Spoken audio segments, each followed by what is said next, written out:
The floor manager had been watching through the window, his face the color of old newspaper sweat stains spreading across his shirt like continents forming on a map of anxiety.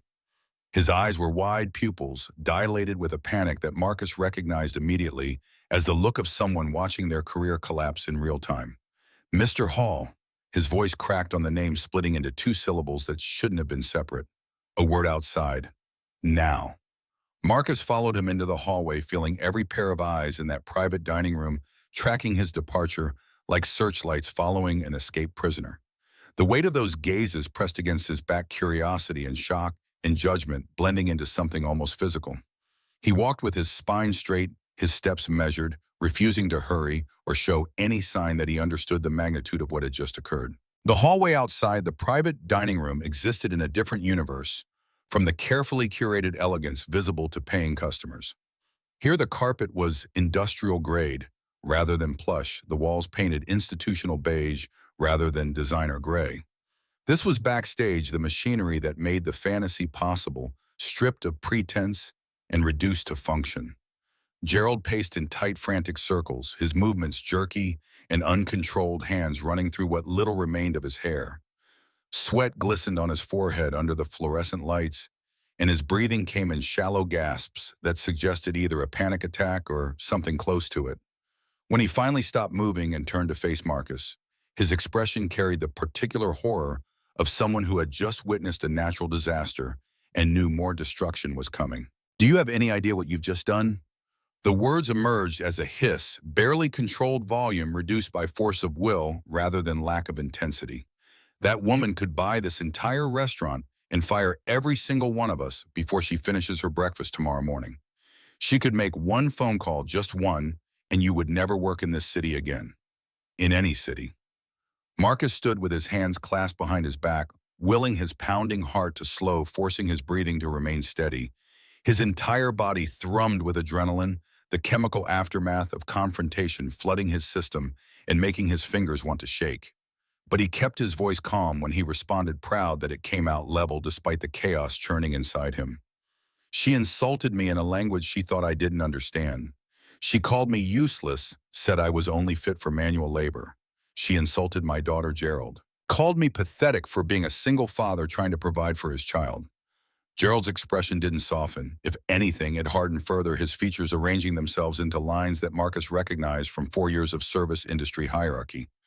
This was the face of someone about to make a sacrifice, calculating the cost of protecting one employee against the cost of appeasing one customer, whose displeasure could destroy everything.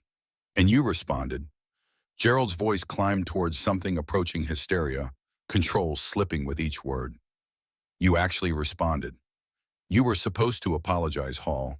You were supposed to bow and scrape and thank her for the incredible privilege of being humiliated in a language you weren't supposed to understand. That's how this works. That's how it has always worked. Then maybe how it works is wrong." The words came out quieter than Marcus intended, but they carried weight that volume couldn't match. He watched something flicker across Gerald's face, some emotion that might have been agreement or sympathy or simply exhaustion with a system that ground down everyone at touch, management and staff alike. Gerald stopped his frantic movement and stared at Marcus as though seeing him for the first time, as though the person standing before him was a stranger wearing a familiar face. When he spoke again, his voice had dropped to something almost gentle, the tone someone might use when delivering terrible news to a child. "You're suspended. Effective immediately. Go home. I'll call you if we figure out how to handle the aftermath of this disaster." Suspended. The word landed with the weight of inevitability, the confirmation of something Marcus had known was coming from the moment he opened his mouth in that dining room. But hearing it spoken aloud transformed possibility into reality, consequence into fact. "It's the best I can do and probably more than you deserve." Gerald's words continued gaining momentum now that the decision had been made. If she complains when she complains, the owners are going to demand blood. They'll want someone fired, someone punished, someone's head on a platter to show that they take her concerns seriously. Consider this me trying to protect whatever's left of your career by giving you a few days of distance from the situation. Marcus untied his apron with steady hands, movements deliberate and controlled, despite the way his thoughts raced. He folded the black fabric, neatly creasing it along lines worn smooth by years of use, and set it on a nearby table with care that suggested ritual rather than simple tidiness. You're not protecting me, Gerald. You're protecting the restaurant. There's a world of difference between those two things. He walked toward the service elevator without looking back.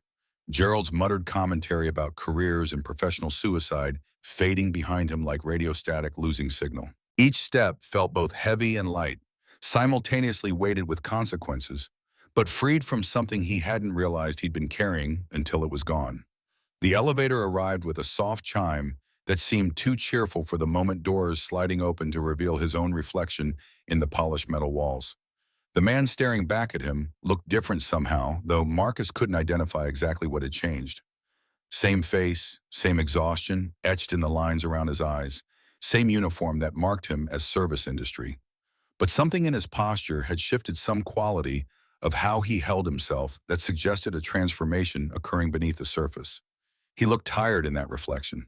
He looked scared, and he had every reason to be scared, given what he had just thrown away for the sake of words spoken in anger and righteousness. But somewhere beneath the exhaustion and the fear, he also looked like a man who had remembered something essential about himself, something the world had been trying for 4 years to strip away and almost succeeded. The elevator descended in silence, the numbers on the display ticking backward toward ground level. Marcus watched them change, each floor passed, representing another moment of distance from the confrontation, another second added to the space between action and consequence. By the time the doors opened onto the marble lobby, he had almost convinced himself to feel something other than numb. The night air hit him like a slap when he stepped outside, cold and sharp, with the particular edge that November carried in New York. The temperature had dropped while he was inside autumn, giving way to something that hinted at winter's approach. He pulled his jacket tighter, a thin windbreaker that did almost nothing against the cold, but was all he owned, and started walking. He should have taken the subway directly home. The logical choice, the efficient choice, the choice that would get him back to Brooklyn fastest. But logic felt insufficient for the moment, efficiency meaningless when measured against the chaos churning through his thoughts. Instead, he walked, letting his feet carry him through streets that glittered with wealth and aspiration. Fifth Avenue stretched before him, storefronts displaying goods that cost more than months of his salary. Windows showcased jewelry that would pay his rent for a year, clothing that would cover Lily's education through high school, watches worth more than everything he owned combined. The displays were lit like art installations, transforming commerce into something approaching religion, the worship of objects elevated to spiritual practice. Marcus walked past them all, seeing but not seeing, his mind replaying the confrontation in the private dining room with obsessive attention to detail. Had he chosen the right words? Should he have stayed silent? What would Sarah have said about his decision to speak up, to risk everything for the sake of dignity that couldn't be deposited in a bank or used to pay bills? He remembered her voice, the way she used to challenge him when he got too comfortable with compromise. Sarah had possessed a moral clarity that he sometimes envied and sometimes found exhausting, a refusal to accept easy answers when hard questions demanded more. She would have understood tonight's choice, even if she might have worried about its consequences. She would have seen the impossible position he'd been placed in and recognized that sometimes there were no good options, only choices between different kinds of damage. The thought of her brought fresh pain, the kind that never fully went away, even after 4 years. Grief was supposed to diminish with time. That's what everyone said, what all the well-meaning people at the funeral had promised. Time heals all wounds. The pain will fade. You'll learn to move on. But they were wrong, or at least not entirely right. The pain didn't fade so much as it changed shape, becoming something he carried differently, but carried nonetheless. He found himself in Central Park, somehow having crossed into green space without consciously deciding to enter. The paths were mostly empty at this hour, just the occasional jogger or couple walking hand in hand, people whose lives apparently afforded them the luxury of leisure after dark. Trees stood in bare silhouette against the city lights, branches reaching toward a sky that glowed orange with reflected illumination. Marcus sat on a bench that overlooked the pier and the water's surface, reflecting the buildings that surrounded the park on all sides. The view looked like something from a postcard New York, as people imagined it rather than how most people experienced it. From here, you couldn't see the struggling neighborhoods or the people sleeping in doorways or the thousand small indignities that poverty inflicted daily. His phone buzzed in his pocket, startling him from thoughts that had grown circular and unproductive. He pulled it out, expecting to see Gerald's name, maybe a message about the formal termination that was surely coming. Instead, the screen showed Miss Patterson's number, and his heart jumped into his throat. Something wrong with Lily. Had to be. Why else would Mrs. Patterson call this early in his shift? His fingers fumbled with the screen, nearly dropping the phone in his haste to answer. Marcus, everything's fine here, honey. Don't panic. Mrs. Patterson's voice came through scratchy but reassuring speaking before he could spiral completely into worst-case scenarios. Lily just wanted me to call and say goodnight. She's having trouble sleeping, asking about you. The knot in Marcus's chest loosened slightly, terror converting to a different kind of ache. Can I talk to her? A moment of rustling, the sound of the phone being passed. Then Lily's voice came through small and sleepy. Daddy. Hey, baby girl. You should be asleep by now, I know. Her voice carried that particular quality of a child fighting against tiredness, determined to stay awake despite biology's insistence otherwise. I just wanted to hear your voice. Mrs. Patterson said you're at work making money so we can keep our apartment. That's right, sweetheart. Marcus forced brightness into his tone, trying to sound like a man who still had a job, rather than someone who had just thrown away their only source of income. I'm working hard so we can have a nice home. When you come back, can we practice more Japanese? I want to learn how to write. I miss you. The request hit him harder than it should have, innocent words carrying weight they weren't designed to bear. Of course we can. First thing in the morning, we'll practice together. Now you need to sleep, okay? Growing girls need their rest. Okay, Daddy, I love you. I love you too, Lily, more than anything in the whole world.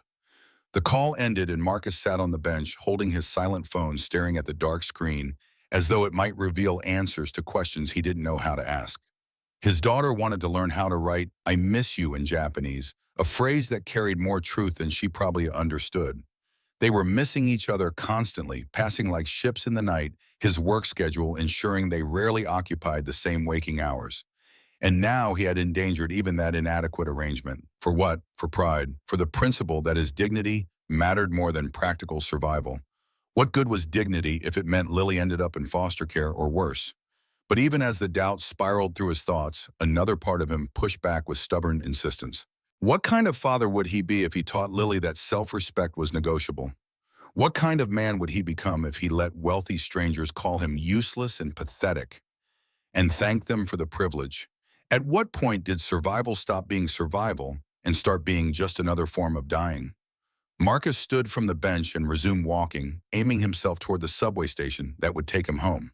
The park paths led him back to streets' green space, giving way to concrete and glass, the temporary respite from urban intensity ending as abruptly as it had begun.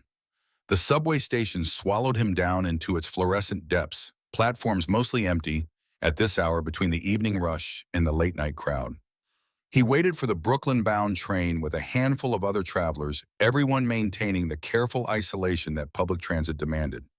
Don't make eye contact. Don't acknowledge the shared space. Exist in your own bubble and pretend everyone else doesn't exist. The train, when it arrived, was nearly empty, offering Marcus his pick of seats. He chose one near the door and watched the darkness beyond the windows, seeing nothing but his own reflection in the glass. The face looking back at him still showed that strange transformation he couldn't quite name, some shift in bearing that suggested internal change manifesting in external ways. The ride to Brooklyn took 40 minutes, the train making its stops with mechanical regularity, passengers boarding and departing in the eternal circulation of a city that never fully slept. Marcus barely noticed them, his attention turned inward, running calculations that grew more depressing with each iteration. Suspended meant no income. No income meant the bills on his kitchen table would remain unpaid. Unpaid bills meant consequences cascading like dominoes, each one triggering the next in a chain reaction he couldn't stop.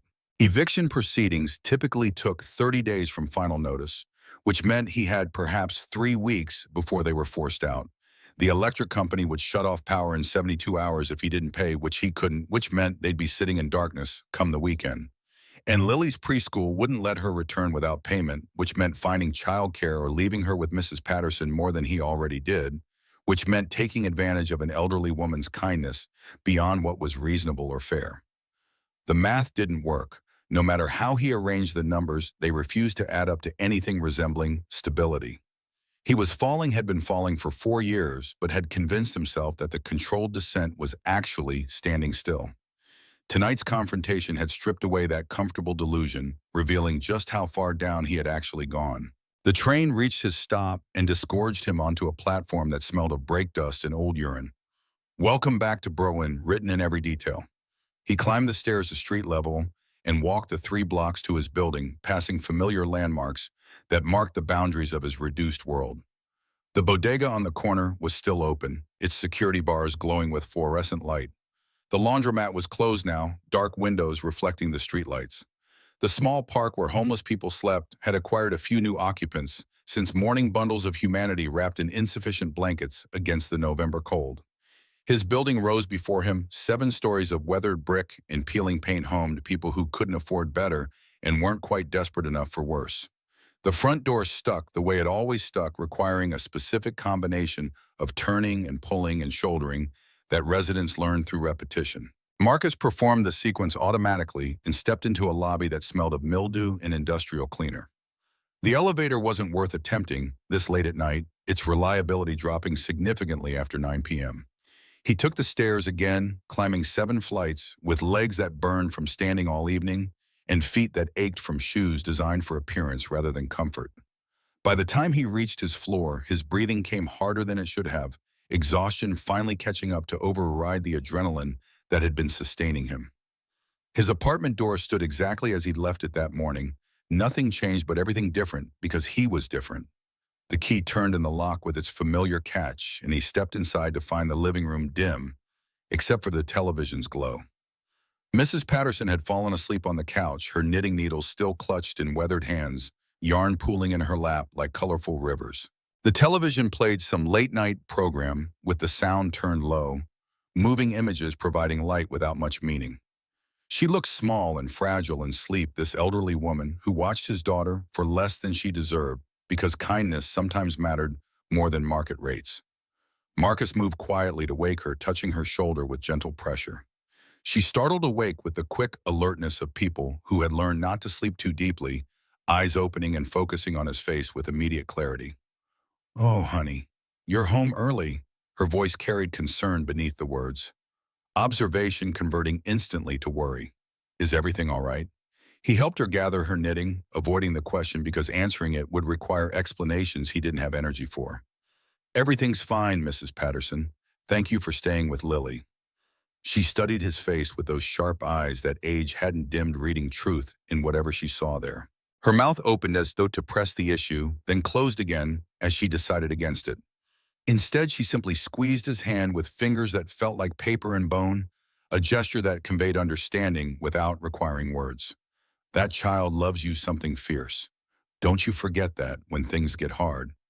Marcus walked her to the door, pressing $20 into her hand despite her protests. She took it, finally tucking the bills into her purse with the resignation of someone who understood that pride sometimes had to yield to practical necessity. He watched her shuffle down the hallway to her own apartment, 2 doors down, waited until he heard her door close and lock, then turned back to his own space. The apartment felt smaller than usual, walls pressing closer in the dim light. He moved through it quietly, checking that doors were locked and lights were off, performing the small rituals of nighttime preparation. In the kitchen, the stack of bills waited on the table exactly where he'd left them, envelopes radiating accusation.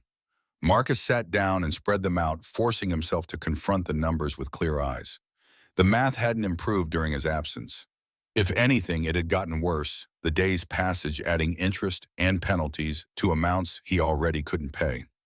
Rent $800 plus $50 late fee equals $850. Electric $147, final notice. Preschool $350, payment required for continued enrollment. Total $1,347. Available funds $42 remaining after paying Mrs. Patterson. The gap between those numbers represented more than money. It represented the distance between keeping and losing, between stability and chaos, between having a home and not having a home. And he had just closed off his only path across that gap by choosing pride over pragmatism in a private dining room overlooking Central Park. Marcus lowered his head into his hands, elbows propped on the cheap table that wobbled under the pressure. Exhaustion crashed over him in waves, not just physical tiredness from standing all evening, but something deeper, a bone-deep weariness accumulated over 4 years of constant struggle against odds that seemed determined to grind him down. He had tried so hard, had swallowed so much, had accepted so many indignities with the kind of grace that came from having no other choice. He had transformed himself from Columbia University linguistics student to high-end restaurant server, had buried his dreams beneath the more immediate needs of feeding and housing a small child. He had become someone he barely recognized, had worn the mask of submission so long it had started to feel like his actual face. And for what? To reach this moment, sitting in a dim kitchen, surrounded by bills he couldn't pay, suspended from a job he hated but desperately needed, contemplating a future that looked increasingly like disaster. But even as the despair threatened to overwhelm him completely, even as his rational mind cataloged all the reasons why tonight's choice had been catastrophically stupid, some small voice inside of him refused to regret what he'd done. He had stood up for himself, had refused to be diminished, had claimed his dignity in a moment when doing so carried the highest possible cost. He thought about Lily asking to learn "I miss you" in Japanese, thought about her drawing with its stick figures and wobbly characters, thought about the lessons each morning where he tried to give her something the world couldn't take away. What would he tell her someday when she asked what he did when someone tried to strip away his humanity? Could he look her in the eye and say he had apologized for existing?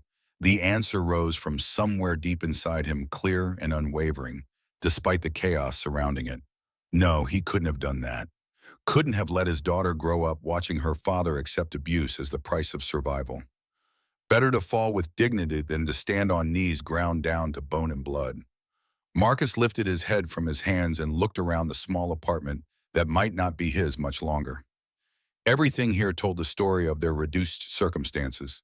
The sagging second-hand couch, the wobbly kitchen table, the appliances that worked but barely. But it was clean, it was maintained, it was a home he had built for his daughter from whatever materials poverty left available. And maybe that was enough. Maybe the value of tonight's choice wouldn't be measured in dollars kept or lost, but in something harder to quantify. Maybe Lily would remember not the times they struggled, but the fact that her father had never let the struggle define his worth. Or maybe he was just rationalizing catastrophic failure, wrapping disaster in noble language to make it easier to swallow. He didn't know, couldn't know, could only move forward one day at a time and hope that the path eventually led somewhere that resembled okay. Marcus stood from the table and moved toward Lily's room, drawn by the need to see her sleeping face to remind himself what all this struggle was actually for. He opened her door carefully, letting it swing inward without creaking, and stood in the doorway looking at his daughter. She lay curled on her side beneath the purple comforter they had found at a thrift store, one arm wrapped around the stuffed elephant that had been Sarah's last gift to her. In her other hand, she still clutched the drawing, the paper crumpled now from being held so tight, the stick figures and Japanese characters still visible despite the damage. "Papa Daisuke, I love Daddy." Marcus knelt beside her bed and watched her breathe, counting each rise and fall of her small chest, finding something approaching peace in the simple rhythm of her life continuing. In sleep, her face relaxed completely, the worries and questions of a 6-year-old temporarily suspended, leaving only the essential innocence of childhood. She looked so much like Sarah in these moments, the similarity strong enough to make his chest ache with a grief that never completely healed.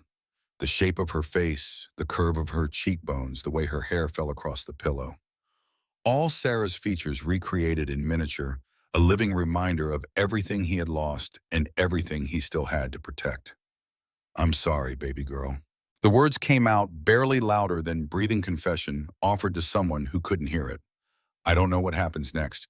Don't know if I made the right choice tonight or if it just destroyed everything we've worked so hard to build. But I promise you this much, whatever comes, we'll face it together. I won't let you down. Not if there's anything I can do to prevent it." Lily stirred slightly at the sound of his voice, but didn't wake her fingers tightening around the drawing as though it were a lifeline connecting her to something important. Marcus pulled her blanket up higher, tucking it around her shoulders with care, brushed a kiss across her forehead, that probably meant more to him than to her, and left the room as quietly as he had entered. Back in the hallway, he leaned against the wall and let his eyes close, exhaustion finally overwhelming his ability to resist it. Tomorrow would bring its own challenges. Tonight had already extracted everything he had to give. His body ached from standing.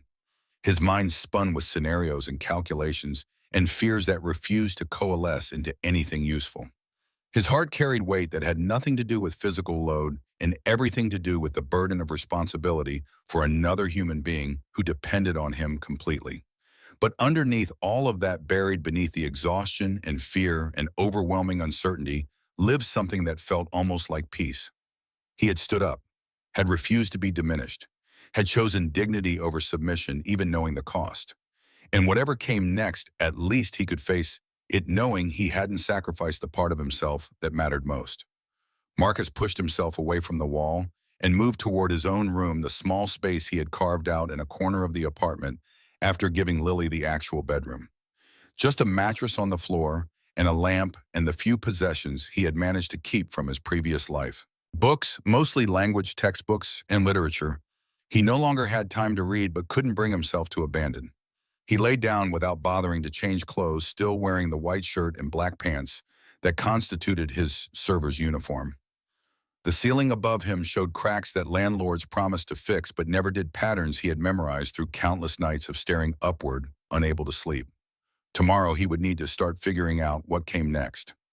Job hunting probably, though, at his employment prospects had just taken a severe hit. Maybe explaining the situation to his landlord and begging for an extension on rent, though landlords in Brooklyn rarely responded to begging with anything resembling mercy. Possibly looking into assistance programs, swallowing whatever remained of his pride to ask for help from systems designed to make help as difficult as possible to access. But all of that was tomorrow's problem. Tonight, he just needed to sleep, to let his body and mind shut down for a few hours before facing whatever fresh disasters daylight would bring. His eyes drifted closed despite his mind's continued racing exhaustion, finally winning the battle it had been fighting since 4:30 that morning. The last thing Marcus thought before sleep took him was Lily's drawing those wobbly hiragana characters spelling out her love. And beneath that thought, running like a quiet current through everything else, was the memory of looking Reina Takahashi in the eye and refusing to apologize for who he was. Whatever that choice cost him, whatever consequences it brought, crashing down, at least he could say he had faced them with his dignity intact. And maybe, just maybe, that would turn out to be worth more than all the money he would never have. Somewhere in Manhattan, in a penthouse apartment that commanded views in every direction, Reina Takahashi stood at floor-to-ceiling windows and discovered that she could not sleep. The knock at the door came at 8 in the morning, jarring Marcus from a sleep that had been more unconsciousness than rest. He jerked upright on his mattress, disoriented for a moment about where he was and what day it was, his mind still tangled in dreams that mixed confrontation with catastrophe. Sunlight filtered through the thin curtains, painting stripes across the floor. Morning already, though his body felt like he had barely closed his eyes. The knock came again, more insistent, this time the sound cutting through the apartment's morning quiet.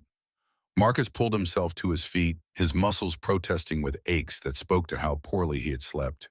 He was still wearing yesterday's work clothes, the white shirt wrinkled and the black pants creased from sleeping in them.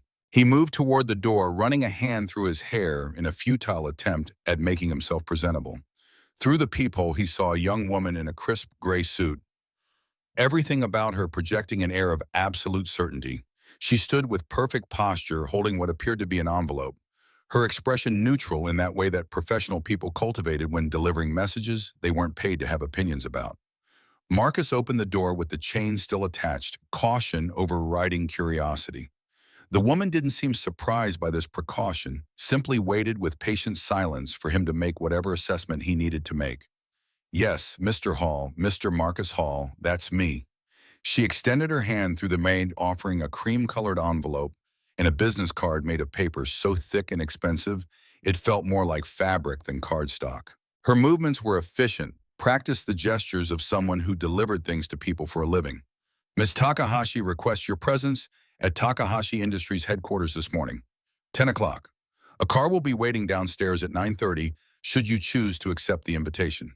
Before Marcus could formulate a response, before he could ask any of the dozen questions forming in his mind, she turned and walked away. Her heels clicked a precise rhythm against the hallway floor, the sound fading as she rounded the corner and disappeared from view. Marcus closed the door slowly and examined what she had left him. The business card was simple, just a name and address in elegant typography. Catherine Chen, Executive Assistant to CEO. The address was on Fifth Avenue, numbers that placed it in the kind of neighborhood where Marcus's entire monthly salary wouldn't cover a week's rent. The envelope bore his name written in elegant script, the kind of handwriting that suggested expensive education and years of practice. He turned it over, found no other markings, and carefully opened it. Inside was a single card, heavy stock, matching the envelope with one handwritten line. "This is not revenge. This is a conversation." Marcus read those 7 words 3 times, trying to decode their meaning through the fog of too little sleep and too much stress. His mind cycled through possibilities, each one seeming as plausible as the next. A trap designed to humiliate him, further payback for his defiance, delivered with corporate politeness. A legal threat wrapped in civilized language, lawsuit papers waiting in some lawyer's office. Some elaborate power play meant to remind him exactly where he stood in the hierarchy of people who mattered. But something about the handwriting gave him pause. The letters were careful, almost hesitant, lacking the bold confidence he would have expected from someone like Reina Takahashi. There was vulnerability in those pen strokes, if you look closely enough, uncertainty hiding beneath the formal presentation. "Daddy." He turned to find Lily standing in the hallway, rubbing sleep from her eyes with both fists. She wore her favorite pajamas, the ones with cartoon animals that were getting too small but that she refused to abandon. Her hair stood in wild directions, and her face carried the particular softness that children had when they first woke up. "You're still here." Her voice mixed surprise with pleasure, the unexpected gift of finding him home when normally he would have already left for work or not yet returned from his shift. "You didn't go to work last night." The lie formed automatically protective instinct, wanting to shield her from worry. But Marcus caught himself before the words emerged, remembering that children sense deception, even when they couldn't name it. That trust eroded faster than it could be rebuilt. "I had to come home early. Something happened at work. Are you in trouble?" The directness of the question caught him off guard, her 6-year-old intuition cutting through to the heart of things adults spent paragraphs dancing around. He knelt down to her level, needing to see her face when he answered. "Maybe a little trouble, but nothing for you to worry about. Okay, Daddy will figure it out." Lily studied him with those eyes that were too knowing for someone so young. Sarah's eyes in miniature form, seeing more than he sometimes wanted to be seen. Then she threw her arms around his neck in a hug that nearly knocked him backward. "I don't want you to be in trouble." Marcus held her tight, breathing in the strawberry shampoo smell of her hair, feeling the solid weight of her small body against his chest. This was what mattered, not me's or bills, or the opinions of wealthy people who treated service workers like animate objects. This child who loved him unconditionally, who trusted him to protect her from a world that didn't care about people without money or power. "Tell you what, how about we have a special breakfast together, pancakes?" Her face lit up with the kind of joy that simple pleasures brought to children. Uncomplicated happiness at the prospect of pancakes and time together. "Really, with the chocolate chips, with chocolate chips. But then, I need you to play in your room for a little while because Daddy has to go somewhere this morning. We're just a meeting. I'll tell you all about it later." They moved to the kitchen together, Lily climbing onto her chair, while Marcus gathered ingredients. The apartment felt different in morning light, less oppressive than it did at night, when exhaustion amplified every flaw. Sunlight through the windows made even the peeling paint and worn furniture seem almost charming, poverty temporarily disguised as rustic simplicity. He mixed pancake batter, while Lily watched her legs swinging beneath the chair, humming some song she had learned at school. The domesticity of the moment felt both ordinary and precious, the kind of memory that would matter more in retrospect than it seemed to in the present. The pancakes cooked on their cheap griddle, chocolate chips melting into the batter exactly the way Lily liked them. Marcus plated them with ceremony, adding a dollop of syrup and presenting the meal like it was something special, rather than just breakfast on a weekday morning. They ate together, Lily chattering about school and her friends and the book they were reading in class. Marcus listened with half his attention, the other half circling back to the invitation on the counter, trying to decide what responding to it would mean. Going to meet Reina Takahashi felt dangerous in ways he couldn't fully articulate. She had power and influence resources she could deploy to make his life considerably worse if she chose to. Walking into her territory, her building her office meant surrendering whatever small advantage anonymity provided. But not going meant living with uncertainty, waiting for consequences to arrive rather than facing them directly. And something about that handwritten line kept pulling at him. This is not revenge. This is a conversation. What did someone like Reina Takahashi want to have a conversation about with someone like him? What possible common ground could exist between a tech billionaire and a suspended waiter whose greatest asset was knowledge he couldn't monetize? After breakfast, Lily went to her room to play, while Marcus showered and dressed in the only clothes he owned that approximated professional. A button-down shirt that was clean but not crisp, pants that fit but showed their age around the knees. He looked at himself in the bathroom mirror and saw someone trying to present dignity despite circumstances designed to strip it away. Mrs. Patterson agreed to watch Lily for a few hours, appearing at his door with her knitting bag and questions she was kind enough not to ask aloud.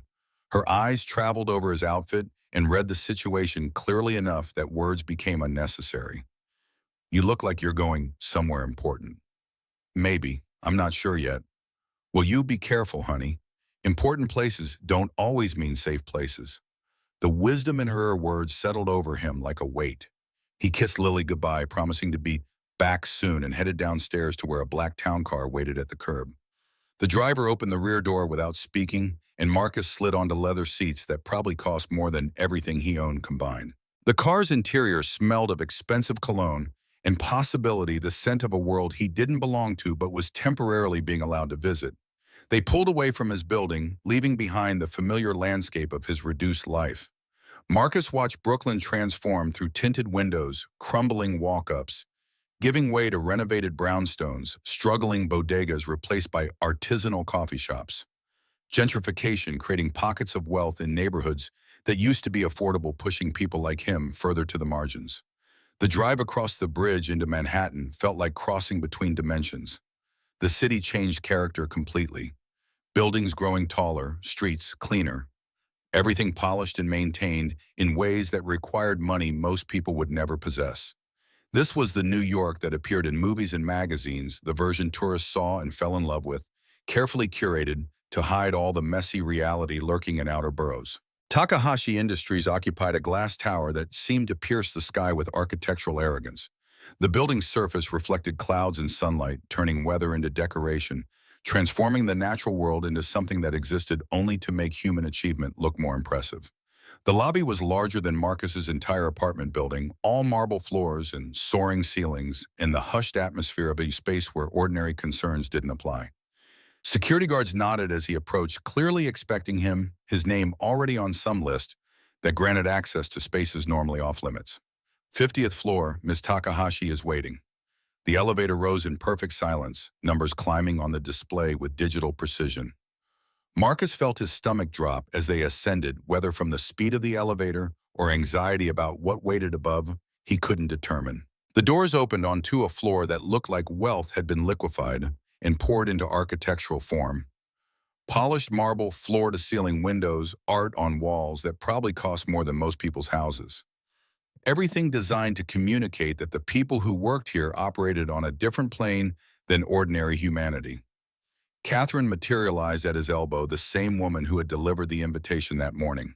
She guided him through a maze of glass-walled offices, toward a corner suite that commanded views in every direction, the city spread out below like a kingdom waiting to be ruled. Reina Takahashi sat behind a desk made of dark wood and polished chrome, but in morning light she looked different from the woman who had insulted him last night. Smaller somehow, less armored. She wore a simple gray blouse instead of the severe black suit, and her hair fell loose around her shoulders rather than being pulled back with painful precision. She stood when he entered, and something in her posture suggested uncertainty, an emotion Marcus would never have associated with her based on their previous encounter. "Mr. Hall, thank you for coming." Her voice carried none of last night's contempt, stripped of the cruel superiority that had dripped from every syllable when she spoke Japanese in that private dining room. She sounded almost tentative, as though she wasn't certain what to say or how to say it. Marcus remained near the doorway, maintaining distance, unwilling to move further into the space until he understood what he was walking into. Your note said this isn't revenge. I'm here to find out what it actually is. Raina gestured toward a chair positioned across from her desk, but Marcus made no move to sit. She nodded slowly as though she had expected exactly that response, as though his refusal to be immediately comfortable somehow satisfied her. I owe you an apology. The words seemed to cost her something emerging with visible effort. What I said to you last night was inexcusable. I made assumptions about you based on your appearance and your boa, and every single one of those assumptions was wrong. Yes, they were. I've spent the last 12 hours examining why I said those things, trying to understand what made me capable of such cruelty. She moved toward the windows, turning her back to him as she gazed out at the city below. And I realized something deeply uncomfortable about myself. Marcus waited, saying nothing, letting silence do the work of pressure. She had invited him here, had requested this conversation. Whatever needed to be said was hers to say. 20 years ago, I was exactly where you are now. Her voice dropped lower, confession replacing explanation. Different circumstances, different country, but fundamentally the same situation. I worked in a restaurant in Osaka, serving wealthy men who treated me like I was worth less than the furniture. She turned to face him, and Marcus saw something raw and unguarded in her expression that hadn't been visible last night. One of them knocked over his drink and blamed me for it, called me useless, pathetic, said I was only fit for manual labor. All the same things I said to you almost word for word. The parallel hadn't occurred to me until you spoke back, until you reminded me what it felt like to be on the receiving end of that kind of contempt. Marcus studied her face carefully, searching for signs of manipulation or performance. He found neither, just the uncomfortable honesty of someone confronting ugly truths about themselves for the first time. I swore that night I would become so powerful that no one would ever dare speak to me that way again. Raina's hands clasped together in front of her fingers, intertwining with tension that belied her measured words. And I succeeded beyond what I could have imagined. But somewhere along the way, I became the person I swore to destroy. I became him, the man who looked at me and saw nothing worth respecting. What exactly do you want from me? Marcus's voice came out harder than he intended, suspicion overriding the sympathy her story might have evoked under different circumstances. I want to offer you a job. The words hung suspended in the air between them, completely unexpected, despite the elaborate setup that had brought him to this office. Marcus had prepared himself for apologies or threats, for legal maneuvering or corporate intimidation. But this possibility hadn't occurred to him. Raina returned to her desk and picked up a folder thick with documents. I did research this morning.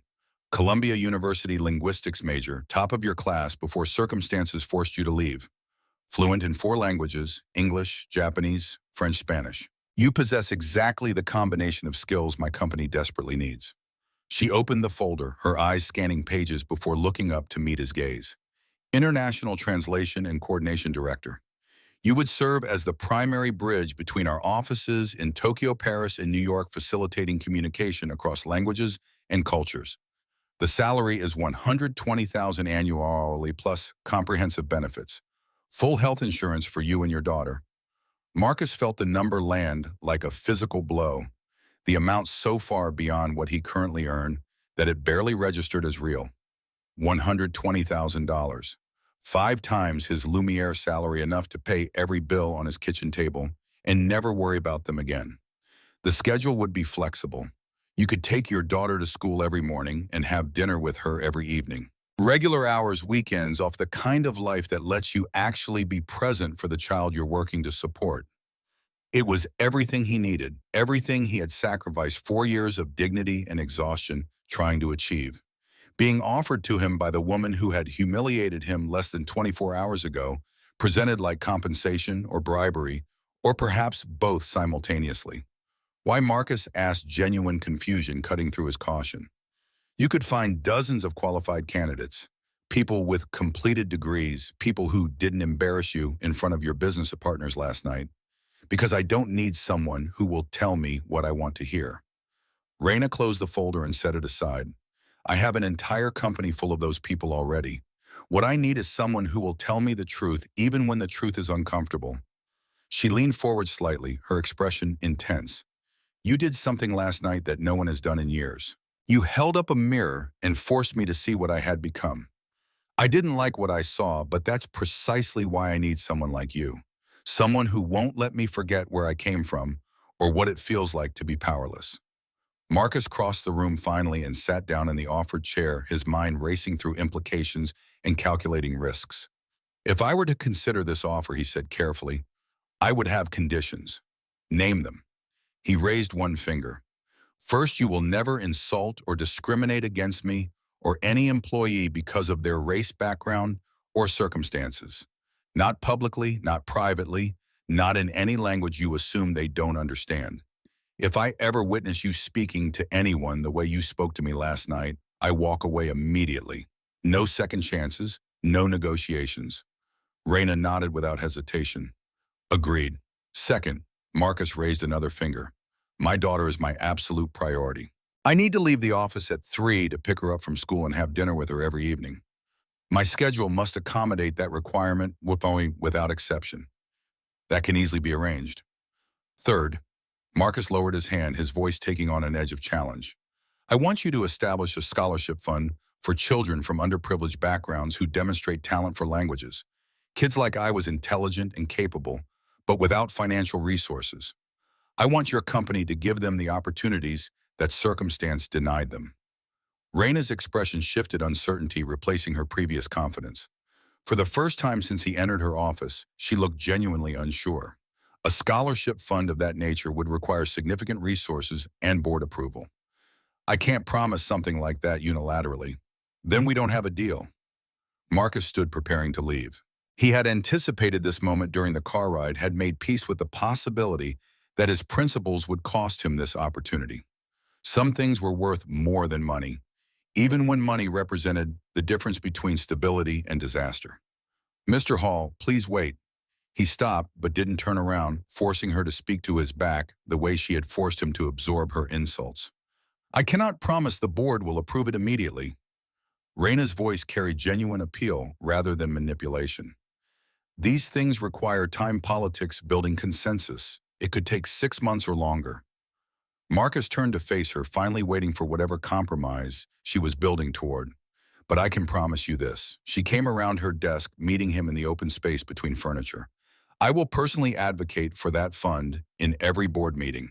I will fight for it until it becomes reality, no matter how long it takes or how much resistance I encounter. You have my word, your word. Marcus let the phrase hang between them, weighted with history. Last night your word was used to humiliate me. I know. For the first time, something resembling shame crossed Raina's features.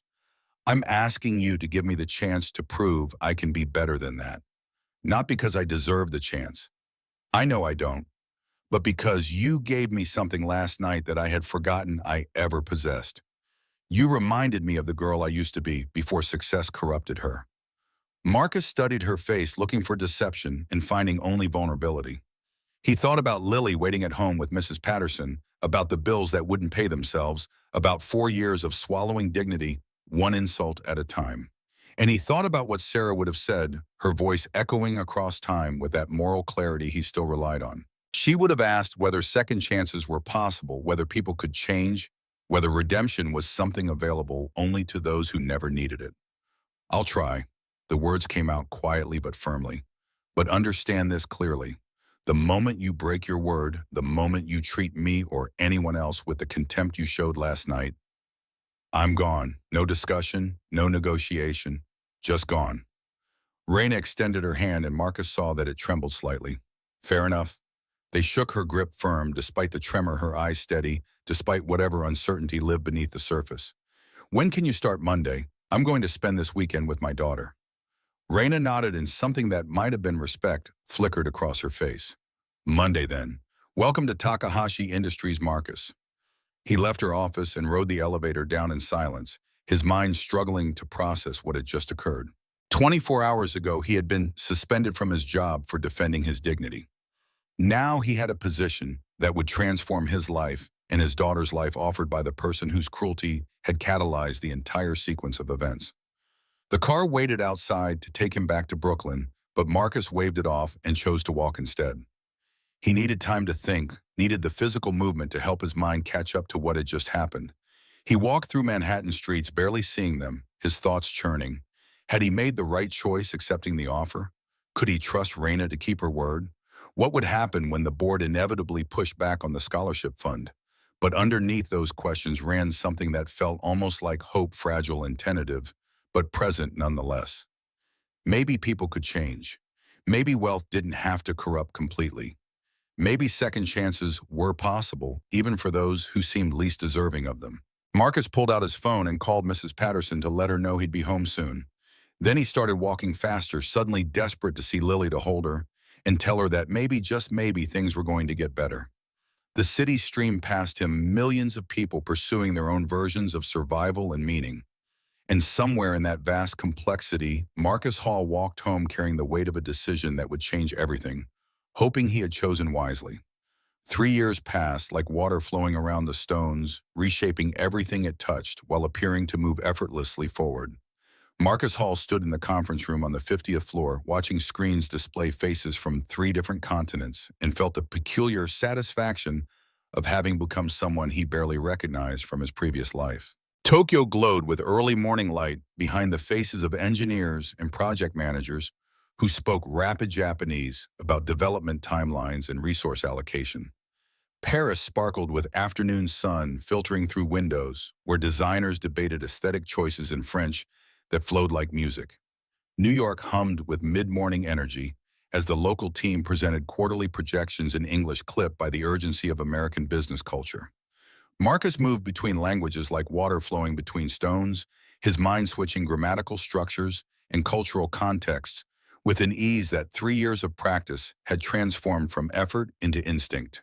He translated not just words but intent bridging gaps that existed beneath vocabulary, ensuring that what Tokyo understood matched what Paris meant and what New York needed. Yamamoto-san raises an important point about the user interface. His Japanese carried the formal register appropriate for addressing senior engineers across hierarchical distance. He suggests the current design prioritizes aesthetics over functionality in ways that could frustrate Japanese users specifically. He switched to French without pause, his accent carrying the precision of classroom learning, polished by constant use. L'équipe de Paris peut répondre à ces préoccupations tout en maintenant l'intégrité visuelle que vous avez établie. The Parisian lead designer responded with enthusiasm, her rapid French explaining how minor adjustments could satisfy both requirements. Marcus absorbed her explanation, translated the technical details into Japanese for Tokyo's benefit, then synthesized the entire exchange into English for the New York executives who needed to understand budget implications. This was what he did now. This was who he had become. Not a man carrying serving trays and swallowing insults, but someone whose expertise shaped decisions that affected thousands of employees and millions of customers across continents. The transformation still startled him some mornings when he woke in his new apartment in a better neighborhood, with windows that actually closed properly. The conference lasted 90 minutes, concluding with agreements on next steps and timelines that would be documented in 3 languages for distribution across global offices. Marcus closed his laptop and glanced at the clock. 2:15. Plenty of time to finish notes and leave by 3. The ritual of 3 o'clock departures had become sacred, protected by the agreement he had made with Reina 3 years ago. Every single day, regardless of meetings or deadlines or crises that other executives treated as emergencies, Marcus left the office at 3 to pick up Lily from school. Some colleagues had initially viewed this as special treatment or lack of commitment, but Reina had made it clear from his first week that challenging Marcus's schedule meant challenging her directly. He gathered his materials and headed toward his own office, a smaller space than Reina's, but still commanding impressive views and furnished with the kind of quality that communicated respect. His desk held framed photos of Lily at various ages, her face maturing from 6 to 9, her expressions growing more confident as their lives stabilized. The newest photo showed her from last week standing in their kitchen, holding a sign in Japanese characters, announcing her achievement of conversational fluency. Her smile radiated pride and her eyes held that particular sparkle that children got when they accomplished something they had worked hard to achieve. Marcus. Reina's voice came from his doorway, and he turned to find her leaning against the frame with an expression he had learned to recognize as complicated news delivered with careful diplomacy. Good meeting with the international teams. Your ability to navigate those cultural nuances continues to impress me. Thank you. But that's not why you're here.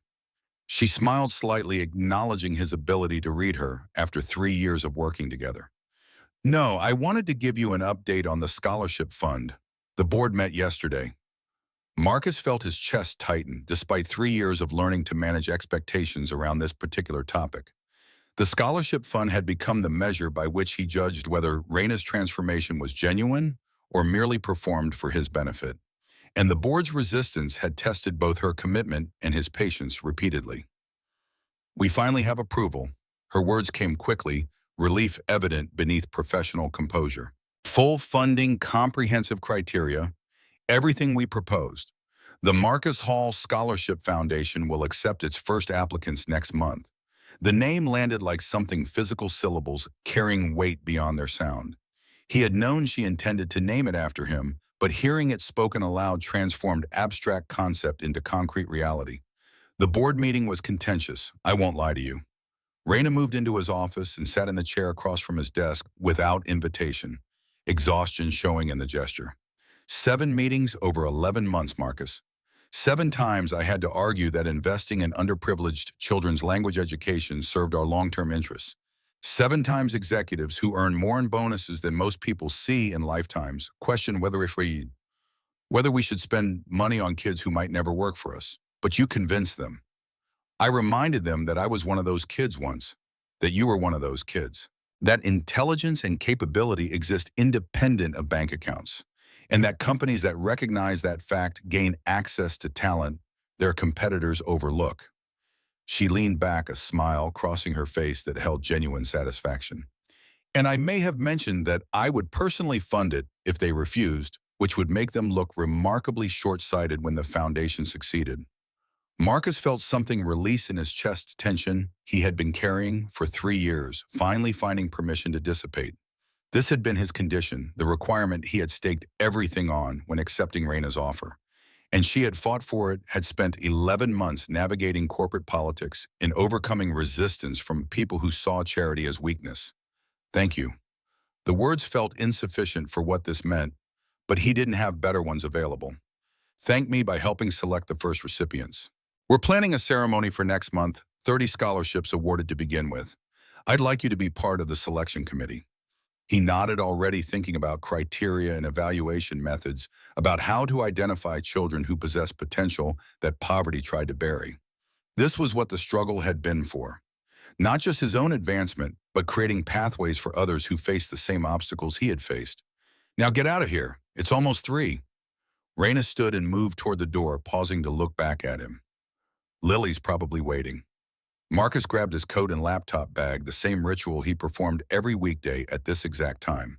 The elevator took him down to the lobby. He stepped out onto 5th Avenue into afternoon sunlight that painted Manhattan in shades of gold and shadow. The walk to Lily's school took 15 minutes, a journey he had made so many times he could navigate it without conscious attention. Past the park, where joggers circled with determined expressions. Past the coffee shop, where people paid $7 for drinks that probably cost 40 cents to make. Past the bookstore, where he sometimes stopped to buy Lily new reading material in whatever language she was currently focused on. The school occupied a renovated brownstone, the kind of private institution he never could have afforded on his Lumiere salary. Now Lily attended classes with children of diplomats and executives, received instruction from teachers who held advanced degrees, participated in programs that cultivated, rather than merely accommodated, her gift for languages. She emerged through the front doors in a cluster of other students, her backpack bouncing as she spotted him and accelerated into a run. 9 years old now, legs longer and face losing the roundness of early childhood, becoming someone who looked less like a little kid and more like the young person she would become. Daddy, she crashed into him with the full force of her momentum, arms wrapping around his waist. Guess what happened today? Tell me while we walk. He took her backpack, slinging it over his shoulder alongside his laptop bag, and they started toward their apartment. Madame Laurent said my French pronunciation is getting really good, like native speaker, good. And she asked if I wanted to help tutor the younger students who are just starting. That's wonderful, baby girl. Are you going to do it? I think so. It would be like when you teach me, except I'd be the teacher. Her face glowed with enthusiasm, animated by the prospect of sharing knowledge the way he had shared it with her. They walked together through Manhattan streets that had become familiar terrain, Lily chattering about her classes and friends, and the book she was reading for literature class. Marcus listened with the attention he had promised himself. He would always give her present in these moments, rather than distracted by work or worry or the thousand other concerns that could pull a parent's focus away. Their apartment occupied the third floor of a building that actually had working elevators and heat that functioned reliably. Two bedrooms, a real kitchen, windows that didn't leak cold air. Not luxurious by Manhattan standards, but palatial compared to the Brooklyn place where Marcus had once stared at bills he couldn't pay. Lily went straight to her room to change out of her school uniform while Marcus started preparing dinner, another ritual they had established over 3 years of actually having evenings together. Cooking had become something he enjoyed, time spent creating meals that they would share at a table that didn't wobble. They ate together while Lily continued her update on daily events, her conversation flowing between English, Japanese, and occasional French phrases that she seemed to use without noticing the switches. Marcus corrected her gently when grammatical errors appeared, praised her when she used particularly sophisticated structures, watched her grow into someone who navigated multiple linguistic worlds with the ease of a child who had never known any other way. After dinner, they practiced Japanese together, continuing a ritual that had survived despite no longer being necessary for Marcus's professional development. Lily worked through increasingly complex text, her reading ability now surpassing what he had been capable of at twice her age. She had her mother's gift, that intuitive grasp of language that transcended mere study. The evening passed in comfortable routine, homework and reading, and eventually bedtime negotiations that ended with Lily accepting lights out in exchange for extended reading time tomorrow. Marcus tucked her in, kissed her forehead, and turned out the light, leaving her door open the way she preferred. He sat in the living room afterward with a glass of wine, expensive French vintage he could now afford, and reflected on how dramatically 3 years had transformed their circumstances. They weren't wealthy by New York standards, but they were secure in ways that used to seem impossible. Bills arrived and got paid. The refrigerator stayed full. Lily attended a good school and wore clothes that fit properly and had books whenever she wanted them. But what mattered most wasn't the material improvements, significant as those were. What mattered was time. The ability to be present for his daughter, to share meals and help with homework and hear about her day. To be a father in more than just name, more than just someone who worked constantly to keep them minimally housed and fed. The scholarship fund announcement came 3 weeks later, press release distributed to media outlets, with Raina's characteristic attention to strategic communication. The Marcus Hall Scholarship Foundation, dedicated to providing educational opportunities in language study for talented students from underprivileged backgrounds. Initial funding of $2 million, 30 scholarships awarded annually, comprehensive support, including tutoring and materials. Marcus read the announcement on his laptop and felt emotions he couldn't quite name. Pride, certainly satisfaction that his condition had manifested into reality. But also something deeper, a sense that perhaps the confrontation in that private dining room had led to something meaningful beyond his personal advancement. The selection process consumed 2 weeks applications reviewed by committee members who evaluated not just test scores but circumstances, potential, the particular combination of ability and disadvantage that defined their target population. Marcus read through dozens of files, each one telling a story he recognized viscerally because it mirrored his own. 16-year-old from the Bronx, native Spanish speaker, teaching herself Japanese through library books and YouTube videos. 14-year-old from Queens, refugee family from Somalia, fluent in 4 languages by necessity and curious about more. 12-year-old from Brooklyn, father working 2 jobs, mother cleaning offices at night, daughter spending every spare moment studying French because she dreamed of seeing Paris someday.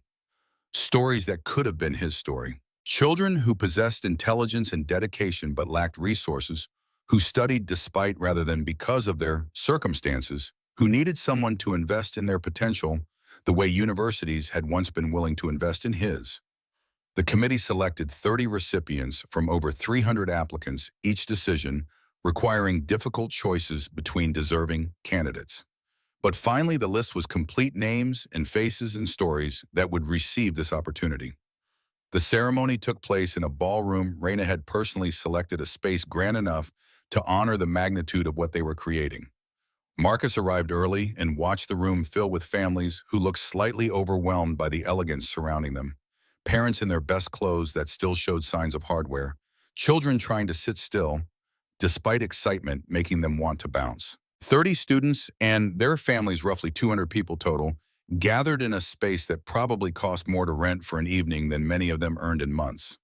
The contrast made Marcus acutely aware of the distance they were trying to bridge the gap between the world these families navigated daily and the world that Takahashi Industries represented.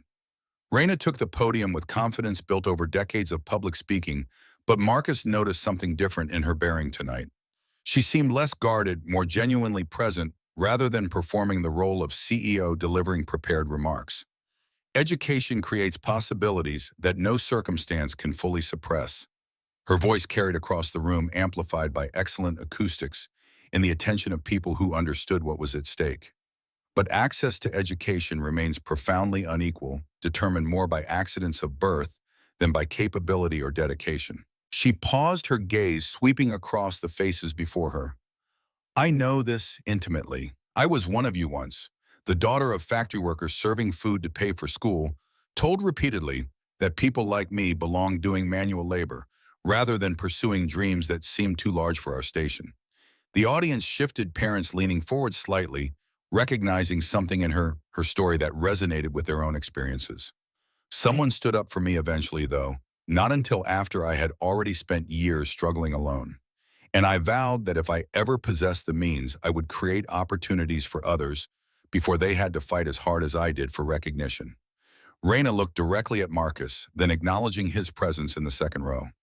But I had forgotten that vow, had let success corrupt the values I once held, until someone reminded me at considerable personal cost what it meant to choose dignity over convenience. She returned her attention to the families. This foundation exists because Marcus Hall refused to let my cruelty stand unchallenged, because he demonstrated that intelligence and moral courage exist independent of economic circumstances, and because I was fortunate enough that his courage gave me an opportunity to remember who I used to be before wealth made me forget. The first name was called Maria Gonzalez, 16 years old, Bronx, teaching herself Japanese through sheer determination. The girl stood with tears already streaming down her face, walked to the front on shaking legs, received her certificate with trembling hands. The second name followed. Ahmed Hassan, 14 years old, Queens. 4 languages spoken at home, hunger to learn more. His parents stood as he walked forward, pride radiating from their expressions in ways that transcended language. One by one, the names were called, and students walked forward, each one representing potential that circumstance had tried to bury but hadn't quite managed to kill.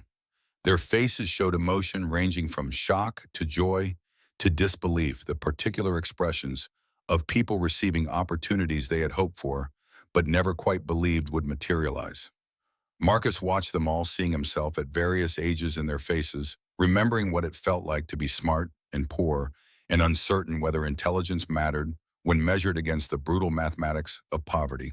He thought about Sarah, who would have loved this, who had believed fiercely in the power of education to transform lives. When the last name was called and the final certificate awarded, Reina returned to the podium. These 30 students represent just the beginning. The Marcus Hall Scholarship Foundation will continue growing, will reach more students, will create more opportunities. Because talent and capability are distributed equally, but opportunity is not. And addressing that inequality is both moral imperative and practical investment in our collective future. The families applauded the sound, filling the ballroom with genuine enthusiasm. Marcus found himself standing without having consciously decided to stand, joining the ovation not for Reina, but for the students, for what this moment represented. After the ceremony concluded and families departed with their certificates and information packets, Reina found Marcus standing alone by the windows looking out at the city. Thank you, she spoke quietly, coming to stand beside him, for refusing to let me be the person I had become, for giving me the chance to be better. You did the hard part, fighting the board, maintaining commitment through months of resistance. I just asked for it. You asked for it knowing I might refuse, knowing it might cost you the job. That took courage I'm not sure I possessed anymore until you showed me what it looked like. Marcus turned to face her directly. I've watched you carefully these 3 years, watched how you treat staff, how you handle disagreements, how you respond when things don't go your way. You've kept your word in ways that go beyond what our agreement strictly required, because you were right. Raina's expression carried something that might have been peace. Dignity isn't for sale, and wealth doesn't grant permission to treat people as less than human. Those are truths I knew once and forgot, and you reminded me at the exact moment I needed reminding. They stood together in companionable silence, two people who had somehow navigated from confrontation to something resembling genuine partnership. Daddy Lily's voice cut through the moment. She had been allowed to attend the ceremony, had watched the proceedings with wide-eyed attention. "Can we get ice cream now?" "You promised." Marcus smiled, grateful for her interruption, for the way children anchored abstract concepts in concrete pleasures. "Ice cream, the most important business of any evening." He took her hand and turned toward the exit, pausing at the doorway to look back at Raina. "Monday, Monday." She smiled, a genuine expression, free of calculation or performance. "Enjoy your ice cream." They walked together into the evening, father and daughter navigating Manhattan streets toward a shop Lily favored. The temperature had dropped with sunset November air, carrying the first hints of winter approaching. Marcus pulled Lily's jacket tighter around her shoulders, and she accepted the adjustment without complaint. The ice cream shop glowed with warm light, cases displaying exotic flavors that tourists photographed before ordering. Lily studied the options with the seriousness of someone making consequential decisions, eventually selecting something involving caramel and chocolate, and probably too much sugar for this close to bedtime.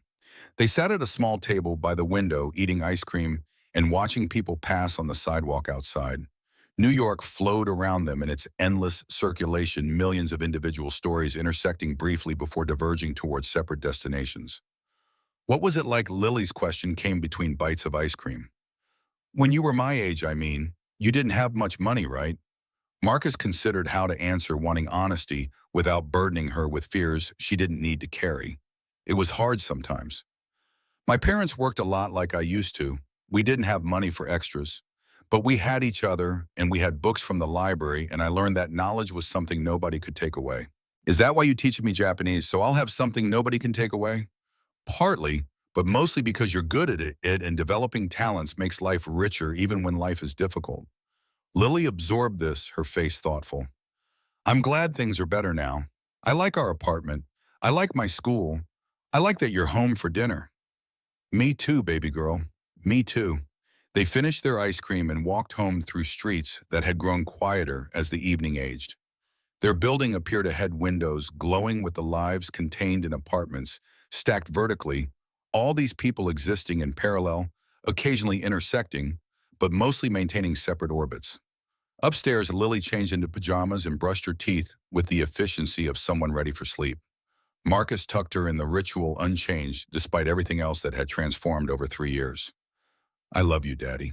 Her voice carried drowsiness words, slurring slightly as exhaustion won its battle against consciousness. "I love you too. More than all the words in all the languages in the world. Even more than in Japanese. Even more than in Japanese." She smiled and closed her eyes, her breathing slowing towards sleep. Marcus watched her for a moment, this child who had been his reason for enduring when endurance seemed impossible, who had given him purpose when purpose felt lost. He thought about the evening, about 30 students receiving opportunities they had earned but couldn't access without help. About Raina fighting board meetings for 11 months to keep a promise she could have broken. About the strange path from that private dining room to this moment, how confrontation had somehow birthed transformation. People often said that dignity was a luxury the poor couldn't afford. But Marcus had learned something different through his journey from Lumiere to Takahashi Industries, from poverty to stability, from submission to standing firm. Dignity didn't depend on money or status or the opinions of people who thought they were better. It depended entirely on whether you possessed the courage to claim it when the world tried hardest to strip it away. And sometimes, just sometimes, the person others underestimated most turned out to be the one capable of changing everything. Marcus turned out Lily's light and moved toward his own room, carrying the weight of a day that felt significant beyond its individual moments. Tomorrow would bring new challenges, new work, new opportunities to build on what they had created. But tonight he would sleep peacefully, knowing that the choice he had made 3 years ago had led somewhere worth going, somewhere that honored both the girl he used to be and the man he had become. somewhere that created possibilities for others who needed them the way he had once needed them, somewhere that proved redemption was possible, even for those who seemed least deserving of it. The city hummed outside his windows, 8 million stories unfolding simultaneously. And in this small apartment, in a better neighborhood than he once could have imagined, affording Marcus Hall closed his eyes and let sleep come, grateful for the journey and curious about where it might lead next.